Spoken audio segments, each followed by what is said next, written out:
Olá, muito bom dia, muito boa tarde, muito boa noite para você que nos acompanha aqui no nosso podcast Fractais. Eu sou Alexandre Valverde e você também está com a Dani Dutra. Tudo bom, Dani? Tudo! E vocês, gente? Bom dia, boa tarde, boa noite. Ale, Ide, como é que vocês estão? Ide? E aí, pessoal, tudo bem? Eu tô aqui, é estranho falar isso porque hoje a gente tá sem um convidado, um participante do nosso podcast importantíssimo, que é o Fê. Então, Fê, feliz aniversário e a gente tá sentindo sua falta aqui. E a gente vai dedicar esse episódio a você. Bom, esse mês de setembro, os 4 aniversariantes aqui, é que o do Fê calhou de ser justo no dia da gravação, né? Mas ele vai depois ouvir a gente aqui. Muito bem, e o tema de hoje é um tema que a gente já tá arrastando aqui há um tempo. Eu não sei se a gente chegou já a comentar em algum outro episódio, mas ele também faz relação com outras questões ligadas à dificuldade de sociabilização, a maneira como a gente pode ficar apreensivo na nossa lida com os outros, que é a questão da dismorfia. E também, no caso, a gente vai começar aqui falando da dismorfia corporal, mas depois eu quero trazer um outro aspecto para além da dismorfia corporal. E o que vem a ser isso, a dismorfia corporal, né? É uma dificuldade que as pessoas neurodivergentes, as pessoas do espectro, elas têm em se ver e se reconhecer e avaliar de maneira, vamos pensar assim, mais próxima do que todas as pessoas, veem próprias características do corpo. Então, se a pessoa pode ter uma feição muito bonita no rosto e todo mundo falar isso para ela, nossa, como você é uma pessoa bonita e tal, aquela pessoa não ter essa tranquilidade, essa clareza e se ver constantemente feia, deformada. Isso pode ser com uma parte do corpo, mas principalmente a gente vê isso em relação ao rosto, a questão da composição corporal como um todo, então aquela pessoa que fica o tempo inteiro preocupada com se tá gorda, se não tá gorda, se tá com excesso de pele ou pouca e tal, mas pode ser com qualquer parte do corpo, com o cabelo, com as genitálias, isso é super importante também. E eu tenho observado que essa dificuldade da gente conseguir reconhecer características nossas e valorizar essas características nossas, ela não se basta em relação a essa questão da nossa aparência física, mas ela também tem a ver com as nossas capacidades e poder reconhecer as nossas possibilidades de ação, os nossos modos de ser, eu também gosto de olhar para essa dismorfia da nossa alma, vamos falar assim, né? Ou seja, a nossa dificuldade de reconhecer a nossa própria inteligência, a dificuldade de a gente reconhecer as nossas próprias habilidades, a dificuldade que a gente tem de valorizar alguma coisa que a gente fez, de não desprezar aquilo que a gente produz. Então, toda essa dinâmica de ficar cego para si, vamos falar assim, é essa dinâmica da dismorfia. Então, queria trazer já aqui algumas histórias minhas, depois eu passo a bola aqui. Sim, eu tenho dismorfia, então eu apresento essa característica e eu demorei muito tempo para até nomear isso. E principalmente em relação ao peso, menos, mas eu ficava, quando era pequeno, enchendo o saco da minha mãe, falava, eu tô barrigudo, eu tô gordo, o que tá acontecendo e tal, e aí eu falava, para com isso, o que você tá enchendo o saco? Porque fica essa questão de que parece que a gente tá enchendo o saco das pessoas com uma questão que as pessoas não veem que a gente tá sofrendo com isso. E eu comecei a perceber isso mais velho, quando as pessoas elogiavam a minha beleza física e eu não me convencia, não conseguia acreditar, porque eu falava, mas o que a pessoa tá vendo de bonito, assim? E eu tenho isso até hoje, assim, de ter essa dificuldade, eu me olho no espelho e falo, acho que quando a pessoa está me vendo bonita é porque ela está me vendo desse ângulo, mas eu não estou me vendo. Aí eu fico tentando caçar os ângulos em que eu posso me ver bonito, ou eu fico achando os ângulos que eu me vejo feio. Mas o que principalmente me trouxe muito sofrimento na minha vida assim, adulta, e eu tenho ainda lido com isso hoje, só que de uma maneira diferente, é em relação à questão da genitália, assim. Eu tinha muita dificuldade de me colocar nu, de me colocar diante de alguém, porque eu ficava pensando nessa questão do tamanho do pênis, assim, o que a pessoa vai achar e tal. E, surpreendentemente, as pessoas falavam assim, não, tá, é isso aí, que maravilha, tal, legal, não sei o quê. Pensando que eu sou um homem de 1,86 m, então eu sou todo proporcionado, só que eu ficava achando que não, que eu era pequeno, que eu era deformado, que eu não tinha o pau do tamanho que as pessoas queriam e tal, e fiquei muitos anos perturbado com essa questão. E eu lembro, inclusive, se o Max tiver me ouvido, que foi meu ex-marido, eu atormentava o cara com isso. Meu ex-marido tinha que aguentar essa questão e eu ficava o tempo inteiro perguntando. Ele falava, Lê. Só que ele usava uma expressão, que é a expressão francesa, porque ele é francês, ele falava, você é desmorfofóbico, você tem medo de não ter o pau grande como tarari, tarará, sabe assim? E aí, na época, eu ficava meio ofendido, assim, falava, mas ele não tá entendendo a minha questão, ele não tá sendo compreensivo comigo, por que ele não me ouve e tal? E as pessoas ficavam irritadas comigo. E vários namorados que eu tive ficavam irritados comigo por causa dessa questão, até eu entender que isso era uma desmorfia minha, que eu não conseguia me enxergar. E aí eu comecei a perceber isso, inclusive na minha solteirice, assim, porque as pessoas ficavam surpreendidas e eu ficava assim, mas por que ela tá tendo essa reação? Mas que estranho e tal. E aí eu percebi essa incongruência entre o meu olhar e o olhar do outro. E eu vejo que tenho muitos pacientes do sexo masculino, principalmente, que tem essa questão, e é por isso que eu gosto de trazer e quero trazer essa questão aqui, porque acho que é importante falar sobre isso, porque isso é uma dinâmica muito comum nas nossas vidas, e as minhas pacientes do sexo feminino, ou minhas pacientes com genitália feminina, ou com corpo com mama e tal, também têm as suas questões em relação ao tamanho da mama, tamanho das nádegas, tamanho da barriga, e toda essa questão que gira em torno disso. Mas eu acho bacana falar sobre, porque é uma questão que às vezes fica invisibilizada, a gente tem vergonha de falar disso, tem um estigma a falar sobre essa questão, então eu também quero quebrar um pouco esse gelo e trazer esse assunto aqui à tona. Eu vou deixar o Id falar, então, já que esse assunto aí... Dos homens, dos meninos. Tipo, pau não é verdade, o meu assunto, pode falar. Eu pensando aqui, quando você tá postando um episódio de conteúdo explícito. Tipo isso, não, né? Verdade, tipo, oi pai, tudo bem? Mas, acho que quando eu penso sobre esse assunto, a primeira coisa que vem na minha cabeça é o quanto ele é uma coisa inerente a gente, ou seja, uma coisa genética, o quanto ele é uma construção social. E, na verdade, eu acho que essa maneira de se ver estranho é uma construção que acompanha a gente desde o começo da nossa vida, e aí, naturalmente, ela vai se potencializando e todas as pessoas vão ter coisas que elas não gostam nelas, mas a gente acaba sendo mais intenso, porque o fato de se sentir estranho é mais constante, e, naturalmente, quando a gente está se sentindo estranho, a gente vai ter a nossa vista para as coisas que nos incomodam, né? Para as coisas físicas que nos destoam. Mas, no meu caso, eu nunca lembro de nada físico muito forte, mas o que para mim sempre foi muito claro é que parece que eu esqueço que eu tenho um rosto, que eu tenho um corpo, assim, eu meio que vivo na minha mente. Não sei muito como explicar, mas frequentemente, às vezes eu me pego olhando no espelho e falando, uou, esse sou eu. Porque eu me enxergo de uma maneira muito negativa, assim, muito negativa mesmo. Mas hoje eu entendo que isso vem de uma construção, tipo, de sempre ser a pessoa diferente no rolê, ou do grupo dos diferentes, né? E naturalmente uma hora você cansa disso. Porque a gente, eu sinto que a gente só quer, tipo, passar despercebido, né? Mas quando você carrega o estigma de sempre ser diferente, é muito difícil passar despercebido, é até estranho, né? E como que você ouvia aí de se alguém te elogiasse, por exemplo? Porque isso é uma questão que apontam também, né? A gente tem dificuldade de ouvir elogio. Alguém faz elogio, a gente dá uma contraída, assim, Nossa tipo, tá falando comigo? Nessa questão de você se sentir feio, deformado, como que é isso, assim? Eu nunca aceitei nenhum elogio. Eu sempre falo, eu não acredito.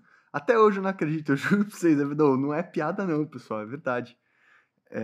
E essa coisa de eu ter ido pra Tailândia, tudo isso que tá acontecendo, deixou isso muito claro pra mim. Porque quando eu saí da minha zona de conforto, me enfiei num lugar onde era só eu tive que lidar com essa segurança de maneira muito explícita, muito clara. E mostrou o quanto eu, no meu dia a dia, sou frágil em relação a coisas que eu não gostaria de ser. Então, é isso aí. Pois é, gente, aqui vale pra todo mundo, porque realmente os dois, vocês não estão vendo agora, mas eles são super gatos, o Id e o Alê. E aí eles estão falando isso, é até engraçado. A gente não se convence. Entendeu? Mas, gente, believe me, que eles são super gatos. Altos ainda. Eu não sou alto. Olha que doido, eu não me vejo como alto. Como você não é baixinho. alto? Lógico que sério? Você é alto, você é doido. Ó a desmorfia acontecendo aqui ao vivo em cores. Ele é muito alto. Quando eu vi você pela primeira vez, eu falei assim, nossa, mas como o Id é alto, como o Alexandre é alto. Para, Dani, nem a pau. Eu nunca Bom, gente, é que eu tenho 1,58 também, mas tudo bem, eles são altos. É que é isso, eu sempre fui baixinho na escola e todo mundo queria me dar hormônio. Mentira, para, vai. Não, juro. Ele tá realmente vivendo esse episódio no momento. Não, e aí, tipo, eu realmente fiquei alto, mas é doido porque eu nunca me enxerguei dessa maneira, sabe? Mas quanto você tem de altura? 1,80 e pouco? Eu não sei, eu nunca medi. Como não? Depois que eu cresci, eu não medi, é sério. Eu sempre falo 1,70 e alguma coisa. Imagina! Gente, a desmorfia ao vivo aqui acontecendo. Não, Ale, fala sério. Ele tem mais de 1,80, não tem o Id? O Id, eu acho que ele é um pouco mais baixo que eu. Não, acho que talvez ele tenha 1,78 m, alguma coisa assim, né, Id? Eu lembro que tinha uma diferença de tamanho. Eu lembro que o Fê tinha bastante diferença de tamanho. Quando eu vi, falei, eu achei alto. Nossa, fico lisonjeado, Dani. Porque é isso, né? Mas você vê, são características, muitas vezes, que estão ligadas a justamente se empoderar, né? Quando a gente pensa na altura de uma maneira semiótica na nossa sociedade, a altura é empoderamento, né? Quando você é alto, você consegue, tipo, se colocar pensando numa linguagem mais subjetiva. E é muito claro, para mim, pelo menos, como eu não consigo enxergar essas características em mim. Ainda mais quando a gente cai num campo mais aberto, assim, do significado dessas coisas, como uma coisa da altura. Agora, eu acho engraçado que eu, como mulher, por exemplo, acho que a gente tem uma relação com o espelho diferente dos homens, né? Acho que desde muito cedo a gente aprende a se olhar no espelho. E acho que quando a gente olha no espelho, a gente não está procurando a beleza, né? A gente procura o defeito, via de regra. Exatamente. Aquele pelo fora da sobrancelha. Deixa eu olhar como eu tô bonita. Não, na verdade, deixa eu olhar como se não tem nada de errado no momento. Nossa, caramba, Dani, você acabou de, tipo, minha cabeça fez, tipo, eu não consigo ser desse jeito. Uau. Sou eu. É porque você não é mulher. Exatamente. E aí eu me lembro de duas coisas, assim, que eu tinha muito durante a adolescência com relação ao espelho, que eu ficava... Um era que eu tenho um olho... Bom, normal, as pessoas terem um lado diferente do outro, né? Proporções diferentes. Já sabemos que nós não somos o homem vitruviano, né? Mas eu tenho um olho que é mais para baixo que o outro. Para quê? Eu passava todos os dias, eu ficava olhando nisso para ver o quanto o olho era mais baixo que o outro. É uma coisa que possivelmente as pessoas não percebem no dia a dia, mas você, quando olha no espelho, você vai lá e foca nisso. Exatamente. E o outro era o nariz, porque o meu nariz sempre foi muito bom, assim, mas, sei lá, acho que eu queria que ele fosse mais fino. Então, eu ficava comparando se eu parecia outras pessoas da escola. Então, eu falava assim, será que eu pareço essa pessoa? Que eu não tô achando ela bonita. Será que eu... Porque eu lembro que tinha uma menina específica na escola que eu cismava que eu parecia a menina. E eu não achava a menina bonita at all. Então eu falava assim, meu Deus, será que eu sou igual a essa menina? Não estou gostando. Ainda hoje eu fui na dermatologista e falei assim pra ela, será que não dá pra dar uma afinadinha no nariz? Ela falou assim, não, mas seu nariz é tão bom. Eu falei, eu sei, mas não sei, acho que ele tá engordando aqui na ponta, não sei. Mas fica assim, e a gente... Aí você vai desenvolvendo, né? Isso com o tema, e o negócio do o olho eu já assumi, tudo bem, deixa pra lá. Mas o nariz eu fico ainda. Super interessante o que você tá falando, Dani. Você quer falar, Id? Manda bala. Não, eu só ia falar que eu nunca reparei em nada no seu olho, na verdade.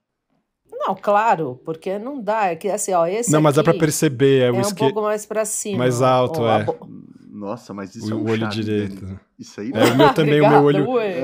Esse é um olhar da inteligência. Assim. O meu olho direito também é mais caído que o esquerdo. E isso, aí eu lembro quando eu era criança, eu ficava mexendo na pálpebra assim pra tentar equalizar os dois e ficar com os dois mais retinhos nas fotos, porque senão ficava bem caído, assim. Sim, galera, mas isso que você tava falando... outro patamar de beleza. Eu chamo de beleza Javier Bardem. Você sabe? É outro lugar, entendeu? É verdade, gente. Quando você chega no Javier Bardem é porque você já tá num outro patamar de beleza. Exato.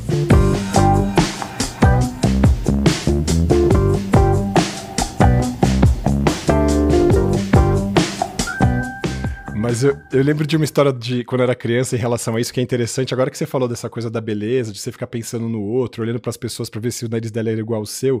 Uma vez eu também comecei a pirar nisso, assim, acho que eu devia ter uns 8, 9 anos. E aí eu comecei a pensar que eu queria ser o menino mais bonito do mundo, assim, porque aí eu ia ser a pessoa mais amada do mundo. Associava o amor à beleza, né? Então eu achava, se eu for o menino mais bonito, vou ser a pessoa mais amada. Aí eu ficava pensando assim, mas como é que eu posso fazer pra ser o menino mais bonito se eu tenho cabelo liso e a pessoa gostar de cabelo cacheado, ou se meu olho é castanho, mas a pessoa gostar de olho verde, ou meu nariz ter esse osso grande, mas a pessoa querer um nariz diferente, ou a minha boca que é grossa, a pessoa querer uma boca fina, ou a minha pele que tem essa cor, a pessoa querer outra pele de outra cor. Aí eu falava, a única solução que resta pra mim, na verdade, é não ter nenhum rosto, não ter nenhuma característica, e as pessoas, quando olharem em mim, verem o mais bonito que elas conseguem enxergar uma pessoa. E aí eu ficava Uma me tela em imaginando uma branco. pessoa sem rosto. Exatamente. Nossa, isso dá um livro infantil irado. É É só dar umas verdade. pinceladas de amor e jogar a receita das meninas superpoderosas ali. Ingrediente Meninas X, vai superpoderosas. dar bom. É verdade. É verdade, mas eu tenho uma relação com isso muito em função das cores. É uma coisa que eu sempre penso, por exemplo, putz, será que o azul que eu vejo é o mesmo azul que vocês veem? Ou, por exemplo, o azul, na verdade, você chama o que eu vejo de azul para você é o amarelo. Exatamente. Isso A aí, gente essas nunca vai coisas eu saber. Isso é penso maravilhoso. Porque você não tem como ver pelos olhos dos outros. Então você vai ter que se contentar com o que é seu. Só que tem as convenções sociais, né? Porque eu acho que se o mundo fosse exatamente assim, ia ser lindo, brilhante, lúdico. Mas as convenções sociais, que é, olha, se você tem o cabelo assado, você não é bonito. Se você tem o olho assim, você não é bonito. Ou seja, a gente define alguns padrões estéticos, né? Aqui eu estou usando um exemplo estético, mas a gente define padrões estéticos que acabam limitando esse entendimento de que cada um pode ter um olhar diferente para o belo, né? Para essa construção do belo ser mais individual. Ela acaba sendo histórica, né? Uhum. Mas eu vejo menos isso, Dani, como um construto, no nosso caso, quando a gente sofre pela nossa questão, porque a gente pode, inclusive, ver traços que a gente fala, isso aqui é considerado um traço clássico, meu nariz parece um nariz de estátua, meu olho parece não sei o quê, e mesmo assim a gente não se sente nesse sentido, não tem uma concordância entre eu me olhar e falar assim, é isso mesmo que eu tô vendo, e esse espanto de se olhar no espelho e dar essa bugada de falar, nossa, isso aqui sou eu, isso aqui é meu rosto, isso aqui é meu corpo, é muito curioso porque a gente vive isso constantemente. Hoje é mais tranquilo, assim, eu me olho e fico mais sossegado, mas assim, é um esforço, eu tive que me acalmar com isso por muito tempo, assim. E um dos exercícios que eu fiz para justamente me tranquilizar com isso foi me olhar no espelho. No começo da pandemia, eu pedi para construir um tríptico de espelho, em que eu me enfiava dentro e ficava me olhando para fazer autorregulação emocional, e eu faço isso até hoje. E para justamente me ver, às vezes, numa situação que eu tô chorando, tô angustiado, tô triste, ou tô muito feliz, não interessa, mas de me ver minha cara, ver como eu fico, para me acalmar e falar assim, eu estou realmente me vendo triste, olha como eu fico quando eu tô triste, olha como meu olho muda, olha como minha expressão muda, isso ajudar eu me olhar ali naquele momento e fazer essa autorregulação emocional, que eu tenho chamado de biopsicofeedback, uma coisa assim. Não. Doido, isso daí é da ficção científica. Não, mas sabe que isso é uma estratégia de cuidado consigo? É sério, ela vem da neurologia para pessoas que sofreram amputação de um membro, por exemplo, e tem a síndrome do membro fantasma. O tratamento é você expor a pessoa ao espelho e ela ver que ela tá sem aquele membro para o cérebro dela computar aquela informação. Então eu acho que a nossa relação com o espelho, ela passa para além de uma questão do, nossa, estou vendo uma característica bonita aqui, eu tô querendo me enfeitar. Não, ela passa por essa coisa de eu conseguir olhar e falar, nossa, eu existo, eu tenho um corpo, eu tenho um rosto, ele é desse jeito, eu fico assim quando eu estou sentindo tal coisa. E é uma espécie de retroalimentação em que eu posso me afirmar como existente, senão a sensação que dá é que eu sou uma alma flutuante mesmo. E isso é interessante você usar esse termo alma flutuante, porque nesse sentido eu me sinto muito assim, eu sempre fugi da minha imagem física. E é interessante, quando a gente tá falando, tem um exemplo muito bom, quando isso é latente, assim, de eu não conseguir me olhar, sabe? Sempre tem que estar fazendo uma outra coisa pra justificar o meu rosto ou o meu corpo aparecer. Mas hoje eu tava dirigindo, e aí eu comecei a lembrar de eu dançando numa festa. E naquele momento, né, eu tava me sentindo super bem, só que depois eu comecei a me olhar e me imaginar naquela cena, e me senti a coisa mais ridícula do mundo. E eu faço isso o tempo inteiro, assim. Isso, claro, eu peguei um exemplo que acho que pode ser peculiar a qualquer pessoa que ouça isso, mas isso vale para todos os sentidos da minha vida. Então, no meio de uma discussão, de uma relação, ou no meio de um flerte, ou qualquer memória ou momento que eu tire para olhar para mim mesmo, é algo que eu meio que fujo, assim. Eu tenho muita vergonha, eu não consigo olhar. E inclusive das coisas que você faz, e de não só em relação à sua aparência, mas às suas ações, aos seus trabalhos, às coisas que você já produziu. Se alguém elogia aquilo, você também dá uma bugada, ou você pode ver coisas que você fez e falar assim, nossa, fui eu que fiz, ai que legal, não percebi isso na hora, ou você estava muito crítico em relação àquilo e você foi ser mais indulgente com você depois só. Eu sinto que, aí galera, nesse sentido talvez eu seja um pouco diferente de vocês, mas eu tenho uma questão financeira muito forte para provar para mim mesmo, assim, de autossuficiência. E, de certa maneira, isso mina um pouco qualquer elogio, porque eu sempre acho que não é o bastante. Eu acho que estão falando isso, vão falar para todo mundo, que as pessoas falam isso para todo mundo o tempo inteiro, que, na verdade, aquilo não é um elogio, é só a pessoa sendo simpática ou, sei lá, o quê? Sendo cordata. Eu te falo, no meu Instagram com a música, cara, eu não acredito muito nas coisas, sabe? Eu acho que é tudo uma grande... que não vai dar em nada, sabe? Eu meio que continuo, como quem diz, sei lá, fé na festa, assim, tipo... pau que nasce torto, nunca se endireita. Enfim. Nossa, eu fiquei ontem cantando o dia inteiro essa música, não sei porquê. É sintonia de virginianos, Dani. Mas, pois é, eu fiquei, enfim. Pau que nasce torto, mas só que eu dancei também.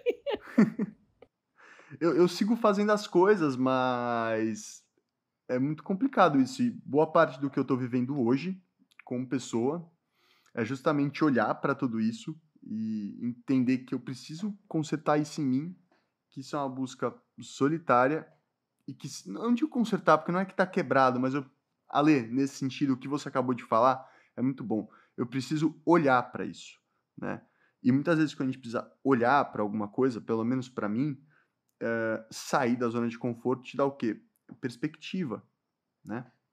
Então, para quem tá ouvindo aí do outro lado e se sente dessa maneira também, nossa, isso pareceu meio autoajuda. Mas enfim, eu acho que o caminho é muito esse. Buscar coisas Mas a gente novas. tava falando isso Olha a autocrítica aí, relaxa. Nossa senhora. Vocês veem, galera? Olha aí como é que é o negócio. Você vê, não, a desmorfia vindo pesada, assim, ó. E você, Dani?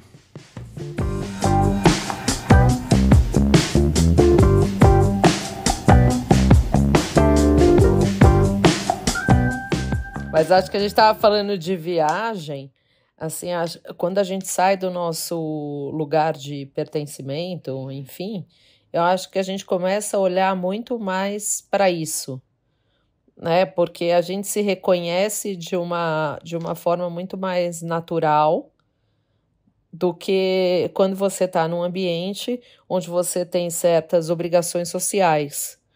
Quando você viaja, está numa viagem com ninguém que te conhece, num país que ninguém te conhece e tal, você está um pouco livre de algumas amarras que você faz na sua vida e você conhece. Aí você fala assim, putz, eu gosto mais dessa pessoa que eu sou quando eu viajo, né? Sim. Mais desprendida. Aí, Dani, tem uma coisa, eu estava até refletindo sobre isso agora, que acho que não é tanto sobre viagem. E aí, nesse sentido, os meus interesses conversam muito. As coisas que eu gosto de fazer mais, hoje vamos colocar um mergulho, são situações em que o físico desaparece, tipo, todo mundo fica igual debaixo da água. Ou quando as pessoas estão escalando, está ali no meio da natureza, tipo, todo mundo é meio que igual frente àquilo. Então, meio que a maneira que eu encontrei de anular isso é justamente me inserindo nessas situações. Porque quando eu paro pra pensar só no sentido, tipo, de sair da zona de conforto e viajar e coisa nova, pra mim isso tipo, é um pesadelo, entendeu? Eu num lugar que eu não consiga tipo, ir mergulhar e ficar sozinho, me enfiar num lugar pra conseguir processar tudo que rolou ali fora e voltar, hoje eu entendo que é o caos na Terra. Então não é tanto só sobre viajar, não sei. Interessante, você me fez pensar. Fala, Dani, desculpa. Eu acho que assim, tem uma velocidade, né, da vida que a gente sente diferente. Eu, por exemplo, me incomodo com a velocidade. Agora que eu estava indo, por exemplo, eu já fui para Londres outras vezes, mas dessa vez especificamente, eu falei assim, gente, mas eu não moraria aqui em Londres nunca, porque, putz, é muito agitado, é muita correria, tipo, não quero, né? Eu não tô nessa, eu tô mais desacelerada do que isso. É muito louco, mas fala, Lê. Ixi, perdi o que eu ia falar aqui. Acho que o pensamento tava aqui, ele saiu voando a hora que a gente... Saiu, desculpa, foi em Londres foi para outro né? lugar. Não, lembrei o que era. Em relação a essa questão de escolha profissional, quando você falou, e me veio uma lembrança agora da época da faculdade, que teve uma época que eu queria fazer cirurgia plástica. E aí imagina que curioso, né? Talvez eu enveredasse meu caminho profissional para lidar justamente com essa dimensão puramente física e corporal, pensando nisso, assim, nessa questão de como fazer. E eu nem estava pensando em cirurgia plástica no sentido estético, mas mais no sentido de reconstrução. Eu gosto muito de fazer coisas com a mão. E uma parte da minha família falava, não, vai lá, você é ótimo com as mãos, vai fazer cirurgia e não sei o que e tal. E aí eu fui escolher o contrário, né? Nesse sentido, assim, não que eu não preze o corpo de maneira, não é isso de jeito nenhum, mas é olhar para essa coisa invisível que é a psique, nesse sentido. Eu fui me tornar psiquiatra justamente abdicando de ter que lidar com essa dimensão desse lado também estético. Não é abdicar do corpo. O psiquiatra não abdica do corpo de jeito nenhum. Mas é de saber que a gente tem essa relação com o nosso corpo, no meu caso, com essa, né, nos nossos casos aqui, com essa estranheza e tal, mas de fazer disso a profissão, no fim das contas, de privilegiar isso que é invisível. E não querer me fixar nessa forma do concreto ali e tal. Que de um certo modo, acho que a dismorfia tem a ver com isso, né? É justamente o entendimento daquilo que a gente estava falando antes, né? Você não sabe o azul que o outro tá vendo. Então, é prezar mais pela percepção do que pelo fato em si. Eu acho que... E vocês têm algumas coisas repetidas que vocês fazem também em hiperfoco em relação a essa coisa? Uma das características que eu lembro que eu já tinha lido há muito tempo e não tinha me feito cair a ficha sobre o meu autismo era a tendência que a gente tem de ficar arrancando uns pelos que saem fora do lugar na sobrancelha. E aí uma vez eu tinha lido uma passagem assim, tipo, isso é uma característica típica de pessoas autistas, tá? De ficar obcecado com isso assim. Aí eu falo, gente, sou eu, né? Eu fico fazendo checagem e falo, esse pelo tá fora. Eu vou lá caçar o desgraçado sozinho assim. Eu espremi as bolinhas, sabe? Do braço, assim. Nossa, isso quando eu era menor, gente, meu braço era assim, juro. Depois eu parei com isso.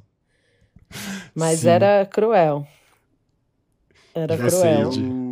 Galera, eu nesse assunto de corpo eu não tenho corpo. Eu sempre fugi disso. Você leva o seu corpo pra passear escalando e eu uso o mergulhando, é pra isso. Não, quando eu comecei a escalar, cara, as pessoas falam, nossa, você ficou forte, eu achava que elas estavam me zoando. Até hoje eu não acredito. É bizarro, eu não consigo falar de corpo. Pra mim é um bloqueio absurdo. Que coisa. Doido, e que ótimo que a gente pôde trazer. Não, mas eu acho bom a gente trazer, porque eu tava querendo há tempos já falar sobre esse tema aqui no podcast, porque é uma dimensão que eu acompanho muito com os meus pacientes nesse sentido. E essas angústias que a gente tem vergonha, inclusive, de falar, porque fica parecendo um disparate, né? Você tá ali, você sabe que a pessoa vai achar você bonito, aí você fala assim, eu não me sinto isso que você tá falando. Ou você acha que a pessoa vai te achar bonitão, gostosão, fortão, pausudão, nananã, aí você fala, cara, não tenho, não bate com o que eu vejo de mim. E aí, desses dias também, acho que faz um mês, eu li que aquela atriz americana, Megan Fox, que foi eleita, sei lá, a mulher mais sexy do mundo, ela tem dismorfia, né? Ela não se reconhece como essa pessoa tão linda que todo mundo reconhece. E é incrível, né, de ver isso, falar assim, nossa, que maravilha que é a vida, né? A pessoa ganha o título mundial de mulher mais sexy do mundo e ela olha pra si e fala, não. Não acho. Não. E é muito louco, porque eu já me peguei questionando comigo mesmo, como tipo, você quer chamar atenção, cara? Você quer que as pessoas fiquem falando que você é bom? Porque já me falaram isso, sabe? Você quer que a gente fale que você é bom? Eu falo, cara, não, você não tá entendendo. E aí, que doido, falando sobre elogios. Pra mim, os elogios mais fortes são os que eu consigo captar, são elogios, tipo, que vêm aleatoriamente. Um exemplo claro. Qualquer pessoa pode virar e falar pra mim, ô Id, você canta super bem, não sei o quê, blá blá blá. Pra mim, eu não acredito. Sabe quando eu acredito? O dia eu tava no carro, sentado, ouvindo um disco do João, que eu sempre ouço, que é o Álbum Branco, e aí a irmã da minha namorada entrou e começou a ouvir. Ela falou, nossa, Id, que música sua é essa? Ela achou que a minha voz era do João. Era o João Gilberto. Isso pra mim foi um elogio, isso já aconteceu algumas vezes, que eu até arrepiado de falar, mas você vê como é a coisa, né, de não conseguir aceitar o elogio. Pra mim, os elogios que eu mais lembro são os elogios indiretos. São sorrateiros, né, assim, os quase equivocados. Exato, porque eu não acredito que alguém possa pensar algo positivo sobre mim e realmente ser real. Doido. Maravilha. Isso não tem só a ver com o seu corpo, se eu entendo bem, Id. Não, tem a ver com tudo, com porque qualquer coisa que você faça, né? Qualquer coisa, qualquer coisa. Exato. Mas no corpo acho que é algo que é da hora de falar, porque muita gente, eu entendo, eu consigo identificar que eu tô dentro do padrão de beleza, mas, tipo, a parada que ninguém entende é que não é sobre saber que você tá no padrão, e sim como você se enxerga socialmente. Tipo, como você pega aquele boneco que pode ser o Ken e insere ele no meio. É sobre essa inserção a parada. Num mundo que não é da Barbie, né? Exatamente, exatamente.